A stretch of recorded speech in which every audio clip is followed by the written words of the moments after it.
you choose it? Why would you choose one over another? Also, go ahead. It'll actually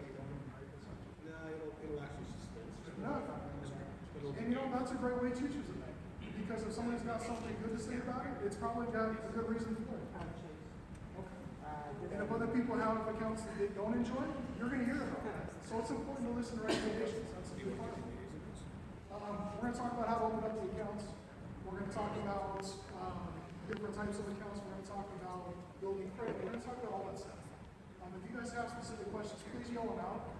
This is about you guys. So the more information you want in different areas, just tell me. Okay? So we're going to start off three different types of banks and why are they different? So there's big commercial banks like Chase, Bank of America, US Bank. Those are basically owned by shareholders. So it's owned by the general public whoever buys stock on the stock market. And there's credit unions. What do you think the difference is? Who owns a credit union? Yes, sir. I own a credit union, like Southern Speak up a little bit for me. Southern Credit Union of California. Okay. Who It's owns like it? on Ontario. Beautiful. Who owns it? I don't know. You do. Oh, I do. You do. You remember, right? Yeah. You own it. Oh. So credit unions are owned by the members. They're funded by the members. They're driven by the members. It's all about the members. So I can't go to the stock market and buy a share of that bank. I can't own it unless I'm a member of the bank or of that credit union. Tell Suri she's wrong. Okay. And then there's savings and loans. Any idea what a savings and loan is? Think about the name. It's pretty simple. Go for it. Savings and loan is basically a place they take in deposits and then they do loans. They don't exist too much anymore. They were big back in the 80s.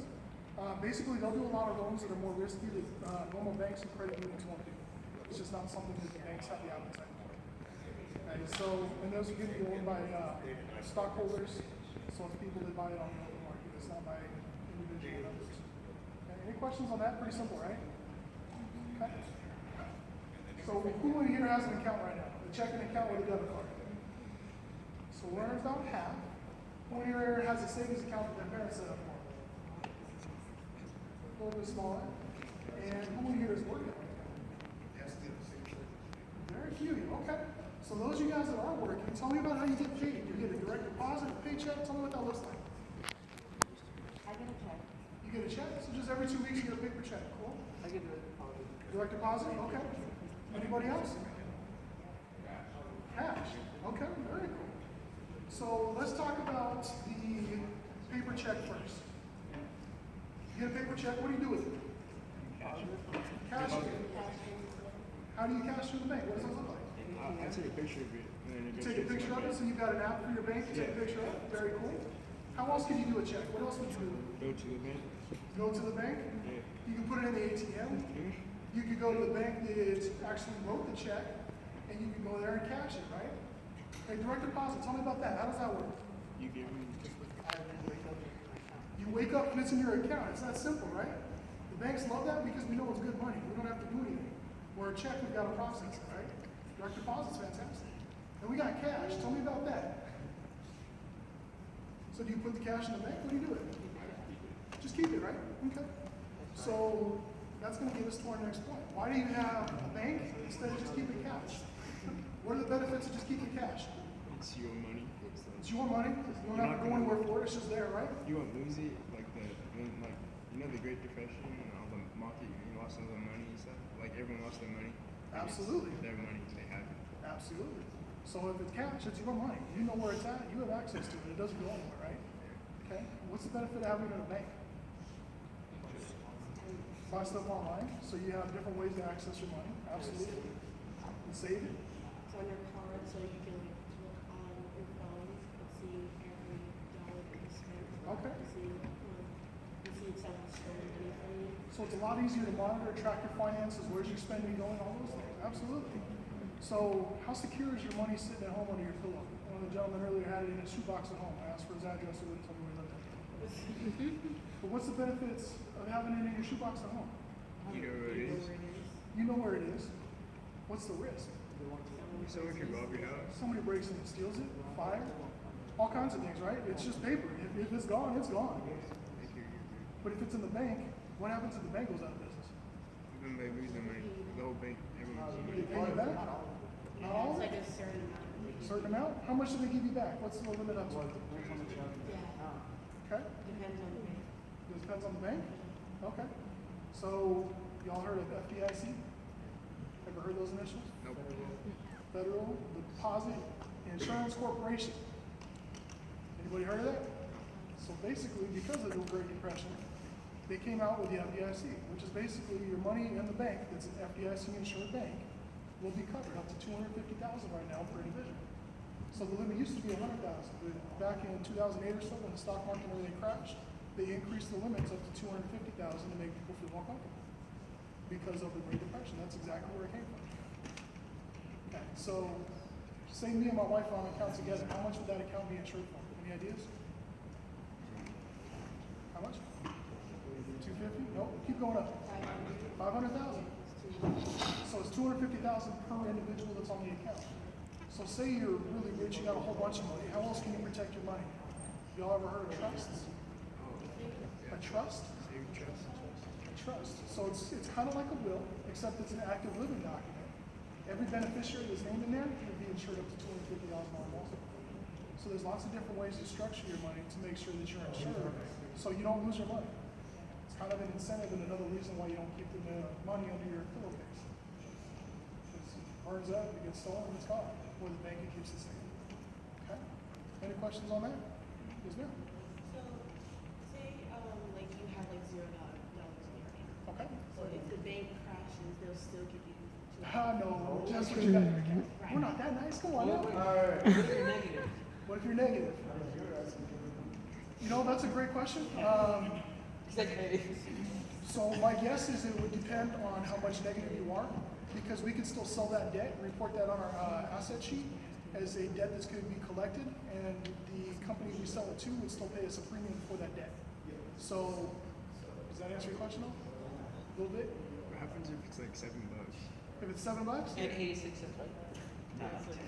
So the time to go through the FDIC insurance claim and everything, I personally wouldn't spend the time to do it. So they would still insure it, but why would you spend the time for $7? Yes, sir. Turn it. Yep. Yep. Oh. They do. So if it's just you as an owner, you're correct. Well, no, it doesn't even matter, because so just because it's paper money, if it's sitting in the bank is insured. So if that money burns up, the Federal Reserve will give the bank that money back. So it's still insured by us, but that doesn't necessarily mean it's your money. Your money is basically sitting on a computer, and it just shows a dollar amount on a computer screen. The money in the branch is just something that kind of represents that money that's on the computer screen. So if it burns up in the branch, doesn't matter. We still have that money. That money is still insured. If we get robbed, that money's insured. So a robber comes in, takes all the money, doesn't matter to me, because that money's insured. And by the way, absolutely stupid to ever rob a bank because it's federally insured. So you don't go to state prison, you go to federal prison where you don't get to get out early. So don't rob banks. Right? Good questions. What else? So, when would you, I know when the bank shuts down and everything, you get $250,000.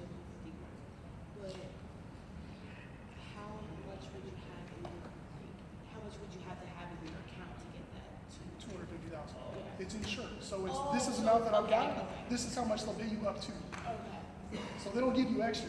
Right. You got $10, they're not going to give you a couple $100,000. Yeah. It's just whatever you have in there, you get your money back. Okay? Yeah. What bank do I have? I work for U.S. Bank. I've got to have U.S. Bank. Why? So a few reasons. So number one, I'll be honest, I'll tell you, I have a credit union and I also have U.S. Bank. I have the credit union because their auto rates are really, really good. Their savings rates are also pretty good too. I have U.S. Bank because they're everywhere. Their app is phenomenal, so if I'm not at the bank, which I am every day anyway, I can do everything from my phone, so I don't have to go anywhere else. So, we're going to kind of jump into talking about why would you pick a bank. So, reasons you pick a bank, you're going to look at location. You want to make sure it's insured. So if something does happen, you get your money back. You want to see what kind of accounts do they have. Is it something that's going to benefit you? A lot of you guys are going to go away to college next year. So is your bank here? And do you have a bank where you're going to go to school at? Are you going to travel for your job? Is that bank going to be everywhere that you're going to go?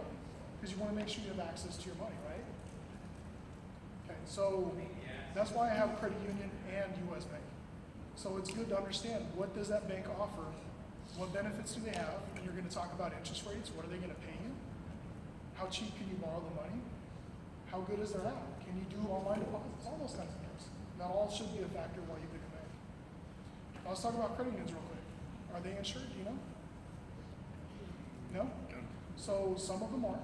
I would say the majority of them are. It's not through FDIC, but the credit union puts up their own insurance that covers, I don't know the amounts up to, but they also have insurance on those amounts too. Any questions on that part so far? Yes, sir. So, how do you get into it? How do you get into a credit union? So that's going to depend on the credit union. There's some of the military ones where you or your family member has to be a member of the military or retired. You have to bring in documents to prove that. Schools First, it used to be you had to be a teacher or a family member had to be a teacher. I think almost anybody can walk in and get those now. Arrowhead Credit Union, I think anybody can become a member. So that's a big part. Just know, what does that bank offer, and what does it take to open up the account? That's the next thing we're going to go into, is how to open an account. Okay. Any other questions on what to look for when you're opening? Yeah. No? Change your mind? Okay. So if you're going to open an account and you're 18 years old, what documents do you need to bring in? Social security number or EIN number. And that's because if I'm paying you any interest, I have to be able to report it to the IRS. What else? ID. So tell me about an ID. Does a school ID work? No. How come?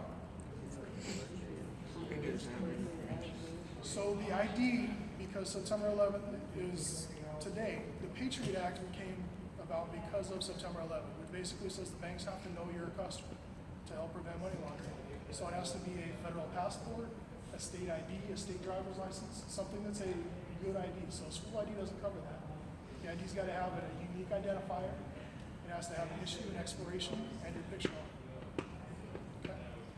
Anything else that you have to come in, open up an account? Opening deposit? Got to have a little bit of money. So normally on a checking account, for us, we ask for $25. The same thing on a savings, I guess, $10. Okay. Next. Why is there a fee when you use the ATM? So I'm assuming you're talking about like if you were a U.S. Bank customer and you went to a Chase ATM, is that correct? Okay. So cash is expensive. It's expensive to carry, it's expensive to maintain, it's expensive to ship in, ship out. So when cash is sitting in my office, I can't earn interest on that. When I send that money back into our vault and it can be lent to the Federal Reserve overnight, I earn interest on that money. So for me to have it sitting in my vault or sitting in my ATM, I'm losing money. So at banks anymore, we don't carry that much cash. It's expensive. It's a risk because we can get robbed if we have tons of it on us. We don't want it on us. So if you're going to use somebody else's ATM, number one, we have to track their transaction. It's not our ATM, so we're allowing you to use our cash. So there's a fee. Good question. Anything else? Okay, so we talked about why to pick a bank. We started to talk about how to open an account. What if you're under 18? What do you need then? Parent or guardian. Somebody that's going to co-sign for you. Somebody will take responsibility. Yes, sir.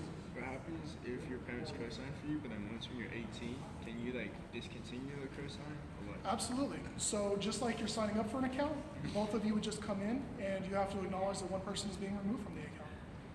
So then Absolutely. you can't look at my like transactions. I can like have my own independent bank. Absolutely. Yeah, but you do have to be of 18 years old before that happens because you got to be able to enter into a legal agreement. Okay? So basically it's the same conditions. I can do it as long as you're age 14 or older and you have to have an ID. So for younger people, it's usually going to be a passport. And then I can open it up with a cosign. Okay? Any other questions on it? Good. Okay. So let's jump into overdraft fees. Well, let's talk about a relationship first. So we talked about depositing things with your phone. So how do I know that you didn't just make up that check, you just printed it off your computer and took a picture of it? Because of the code on the bottom? Okay. So your bank account, I'm sure, has an account number, a routing number, and a check number, right? I can use your check, make a copy of that, and now I have 150 checks. It's off of your account. So how do I know that that check that I took a picture of is in it? Doesn't like the checks on the number at the bottom? It does have a number on it. So you like took one of your checks and then like copy paste. So I know exactly what you're saying, and you're absolutely correct, except technology's overtaken that. So in the old days, when you order checks, that bottom strip that he's talking about, all black little numbers at the bottom, that's actually a magnetic ink. So when we run it through our scanners overnight, it picks up and we can see that magnetic and it codes everything so we know where the checks go to. But now, because we're allowing people to take a picture or put it through the ATM, it could just be a check that's printed off your printer. So the banks are open to a lot more risk. So for us to allow you to take that picture of a check, we've got to get to know you. We got to get to know that you're not stealing money. We got to get to understand what your activity is going to be. Why are you depositing these checks? Before we trust that we're just going to let you deposit whatever you want without ever seeing it, right? Exactly. So do I. I can't tell you how many trust issues I have. So fraud happens all the time. These people are extremely good at it. So that's a big part of why you guys need to start establishing things now, is to build up a relationship with the bank. So they get to know who you are. They get to see what your activity is. They get to see that you're responsible with your account. So in the other classes, they talked about credit a lot. You guys know what a FICO score is, right? Somebody? Credit score, FICA, same So thing. there's 3 credit bureaus. There's Experian, TransUnion, and Equifax. Did you guys know there's basically a credit bureau for checking accounts? It's called Check Systems. So basically, if you're not using your account correctly, you get reported to Check Systems. You think you're ever going to open up another account anywhere else if you report to Check Systems? So if you're depositing things that aren't any good, or if you're writing bad checks, that's called account abuse. So we would report the account to Check Systems that you're basically committing fraud on your account. So you're not going to be able to go and open up accounts anywhere else. It's going to be very difficult. Got to wait a lot of time, and it gets expensive. Think about how you're going to make a car payment if you don't have a bank account. How are you going to make your rent payment? How are you going to do all these things? It's very difficult to do. So it's a relationship. You got to build up trust with your bank. You got to get to know us. We got to take good care of you because we have all your information. So you're trusting us with your stuff. We got to be able to trust you too. So you got to take good care of the relationship that you have with us. Okay, so that'll help you so you can start depositing larger dollar amounts. Anybody ever had a check put on hold before? Yeah? Tell me about that. What does that look like? What happens? It's just like it's pending basically. You gotta wait. It's pending. So you got your paycheck, you deposit in the bank, and I say, hey, great, thank you. Here's $200. You can have the rest in 10 days.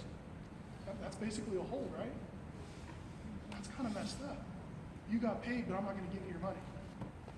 But unless I have a good relationship with you and I know what you're doing and I can trust you, why wouldn't I put a hold on that to make sure that that check's good? So that's why it's important to build up that good relationship. And that'll translate right over to when you guys are starting to look to get credit cards and those kinds of things. So for US Bank specifically, we want you to have the account about 6 months or so. We want to make sure you don't have any overdrawn items. We don't want to write any bad checks. We want to see that you can keep around $300 in your account. If you can do all those things, more than likely we'll get you a credit card. And then you can start establishing real credit. Any questions on that part? Guys, understand the trust, the relationship part, because that's going to be a big part going all the way forward. That's going to be with your credit accounts, with your bank accounts, everything. Quiet. Say something. Yeah. Credit and debit. So, 2 different things. So on your debit card, that card links up directly to your money. You can use your debit card as credit. The difference is it just takes a little bit longer to come out of your account, and you don't have to put in your PIN number. If you're actually using your credit card, it's the bank's money. So which one would you rather have fraud occur on? Which card, debit or credit, would you rather have fraud occur on? Credit. Credit. How come? Because it's not your money. It ain't your money, it's my money. Who cares about my money, right? So with a debit card, if you have card or any fraud on your debit card, we have up to 10 days to give you a provisional credit. That means I can still take it away. And then I have another 90 days to investigate it. And then if I find in your favor, then I let you keep your money. With a credit card, do you care how long it takes to get your money back? No. The alternate times to make your credit good or bad, you have to pay off fees. Well, and we're going to investigate it and make sure it's all done right. And there's a lot less chance that you're going to be ever held liable for a credit card because the laws are completely different. The credit cards, you're protected much more than the bank are. Okay? So let's talk about where your debit cards get stolen. We're going to get your questions. Any ideas where debit card information gets stolen the most? Fast food. ATM machines, where else? Fast food. Fast food, where else? Gas stations. Number 1. So let's think about that. You're putting your card into something that, number 1, there's like 10 of them, right? There's nobody outside watching this, so if somebody pulls up, they're acting like they're pumping gas. They just put a little magnetic strip, they put a tiny camera, so they can see you putting in PIN numbers and things. And then they have all your information. Happens all the time. Okay? Fast food doesn't happen quite as often anymore because the chips are in the card now. It used to be that they would have a little sliding device, so you have the card to the cashier of the fast food place. They just swipe it real quick and hand it back to you, and they capture all your card information. Like for me, like when I used to work at Taco Bell, they would hand us the card, we would put it in the chip, and sometimes they hand them the food and they just drive off and forget their phone. And then it's just the back. And then So two different things. Either they stole the card and they were just getting it and getting their food and running, which if they're stealing Taco Bell, that's kind of sad, but that's okay. Better for the bank, they're not stealing as much money. Or they legitimately just forgot. yeah. And that happens all the time. Okay. You guys have questions? Go ahead.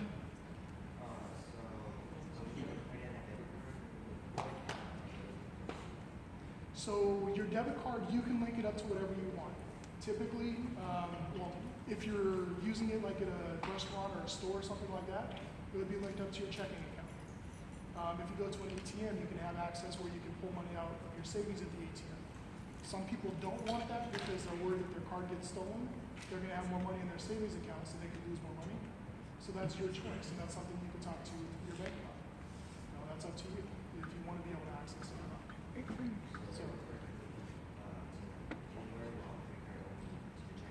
So a credit card is only linked up to the bank account, or not, I'm sorry, the bank's money. So basically I'm saying, I'm trusting you, you have this much money you can use if you want to. You don't have to use it all, but I'm giving you this money you can use if you want to, and then you gotta pay it back. So it's my money, it's not yours. And that's fantastic, because the bank's gonna work harder to get back our money than, not that we're not gonna work to get yours, but the laws are different, you're much more protected on a credit card. It's exactly what it is, it's a loan. I'm lending you this money, and there's no collateral, there's no security, so there's no guarantee you ever pay me back. So think about a car. If I lend you money to buy a car and you don't pay it, what am I gonna do? That car's mine. If you don't pay your credit card, what am I gonna do to you? All I can do is report you to the credit bureaus and say that you didn't pay your bills. But I also charge you an interest rate on a credit card that's 20 to 30%, where the interest rate on your car is gonna be probably down around 5. So my risk is substantially less on a car because there's collateral compared to just me giving you money with no collateral that I don't get anything back. Yes, sir? Why isn't there like credit points? Like people get payments on time. What's the higher? Absolutely. Like a car. Sometimes you get it's on. Absolutely. So with your credit score, basically it's a risk score. So we talked about relationships a lot. It's basically a relationship. So think about every time you inquire. So you run your credit looking to get something, right? So that's a risk because number one, you're looking to get yourself into debt. You're looking to borrow money. So that's a risk right there. Your credit has changed. You're looking to borrow money. So what changed in your life that you're looking to borrow money? So your score may go down a little bit. Then you get your new credit. So all of a sudden you have a dollar amount that you either have a monthly payment on, or you have more money that's available to you to go spend and get yourself into debt. So that'll probably lower your score for a little bit until we can show that you're making your payments on time, then your score is going to go up. So let's also talk about if you have a credit card, say your limit's $1,000, and you use all $1,000. Do you think your risk is higher or lower than the guy that only spent $100 on that card? It's higher, because now I have an opportunity to lose $1,000 on you instead of just $100. So typically, if you keep your balances below half of what your credit line is, your score tends to be better. Okay. Yes, sir. Why is it like only like 10% has like over 800 credit score? Like how is that so right there anyone just get it? So on credit bureaus, there's so many different bureaus. So there's 3 different bureaus. They have different parameters based on what type of credit you're looking for. So it's like FICO 2, FICO 3. There's so many different ones to try to decipher why your score is. It's near impossible. We don't know. It's based on algorithms that we don't have. Basically, if you pay your bills on time, you keep your credits, it's called your debt utilization, down low, then your score is going to be better. And the more time that you have the accounts, because we can have a history, we show that you're paying your bills on time. That drives your credit score higher. Great question. What else? Really quick, at the end of the year, they're all going to be doing announcements and getting money and checks from their parents, friends, family. And so what happens if maybe, you know, grandma or whatever second cousin writes a check and let's say they don't have the proper funds? What's with the fees? What happens with the fees? So it's a $36 charge for US Bank. So you would be charged a $36 charge because grandma bounced a check, and then grandma's bank would also charge her because she wrote a bad check. So it gets expensive. You know, if you think about overdrawing the account also, I know you had questions on that. So basically, for US Bank at least, most banks I assume are the same. As long as you deposit the money back on the same day that you go overdrawn, there won't be a charge. But you need to understand what time your bank cuts off.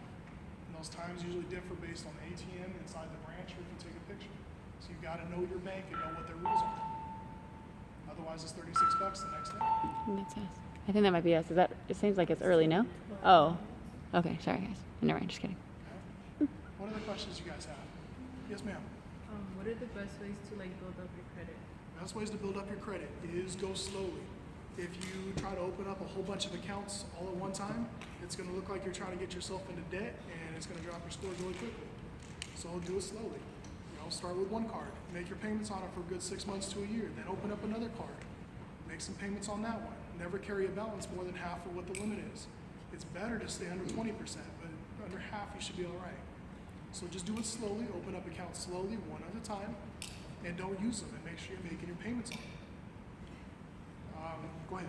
So you can get a credit card with your credit union, right? I would imagine most credit unions offer them. Would it be better to get a credit card with your bank, like with your normal bank or your credit? So I'm going to go back to that word relationship again. So the more products and things that you have with one institution, the more they're going to trust you because they see what you're doing with all your different accounts.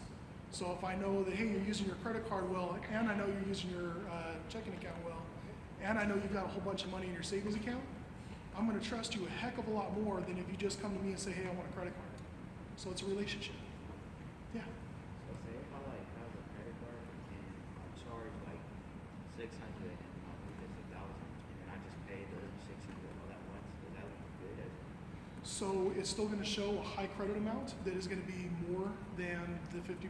So it's going to still show that you're utilizing most of the credit, but because you're still paying it off and making good payments, it's still going to be good for your credit. Yeah. Like, so, if you have a credit of 600, you use like 400. Is it better to pay it off monthly or just cash? What would build up your score higher? So here's the thing is, you want to continue to make your monthly payments. If you can pay off the card every month, pay the whole thing off. Because your credit card interest rates are going to be between 20 and 30%. So if you have the cash to pay it off, why would you ever pay that kind of interest? That's crazy. You just don't do it. It costs a ton of money. There's no reason to do it. If you have the cash to pay it, pay it. Does that answer that question? Is that what you're looking for? Okay. So the other cool thing about credit cards is you guys all took a test with Ms. Ryder about what the interest rates that savings accounts were paying, right? I think most of you guys chose 0.09. It's actually lower than that. But on a credit card, guess how much I pay you on every dollar that you spend? I pay you a full percent. Other cards will pay you more based on different areas that you spend money on. So if you save, I'm giving you, a penny for every dollar. If you're spending the money, I give you more. It's a lot better. And that's just because the way the interest rates are right now, because the Fed has them almost near zero. So the bank makes more money if you're charging through the interchange fee, because every time you swipe a card, that business pays money. Then you put the money in the savings account. What else? All right, I'm going to talk about some different scams. So most of you guys aren't working yet, but those of you that are, how did you find your job? How did you apply? Go for it. I applied online. You applied online. Okay, so tell me about that. What all did you have to put in online? I had to put in my address, my name, my social security, my birthday. Oh my God, I just stole your whole identity. And that's really what happens. So these criminals are getting very, very good. They'll make a website that looks just like another one that's legitimate. And you're going to put all your information on there, and they stole your whole identity, and you gave it to them. Happens all the time. Okay, so just be very careful with who you're sharing information with. Make sure you can verify that it's the right website. Typically, any website like that, you guys know this better than I do, it'll have the HTTPS at the top. So make sure that the website, make sure all those things are legitimate. People usually get your information because you give it to them. That's the easiest way to get it. So let's talk about phone calls. Anybody ever gotten a phone call from the IRS? Mm-hmm. Yeah. It says fraud rate. Tell me about that. What do they say? They call you up, hey, this is the IRS. What do they say after that?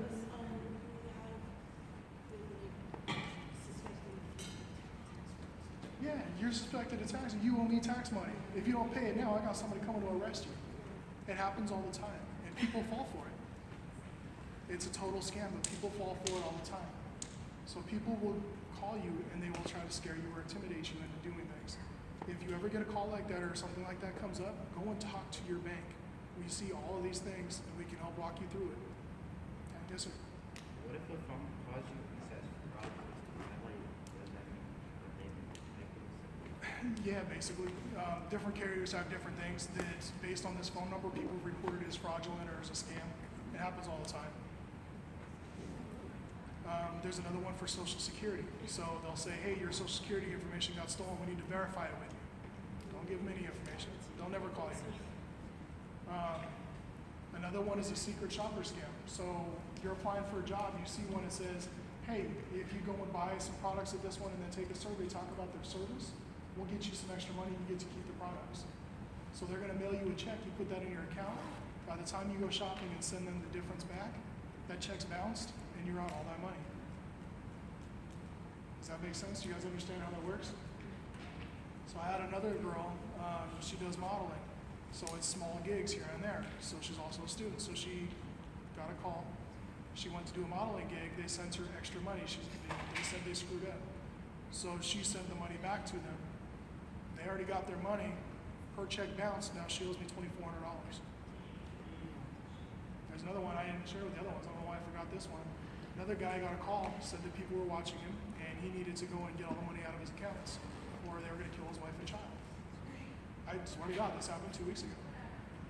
He came in and he drained out a significant amount of money because he thought that his family was in jeopardy. It was never real, but by the time he came clean about it, it was all gone.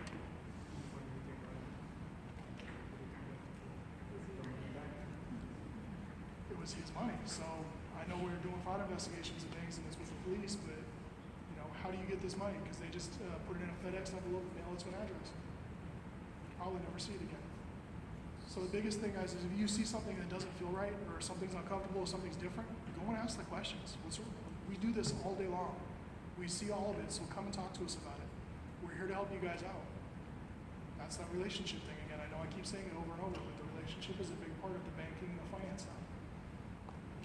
And what other questions do you guys have? What's the best way to Just one at a time, slowly. One at a time and slowly. What else?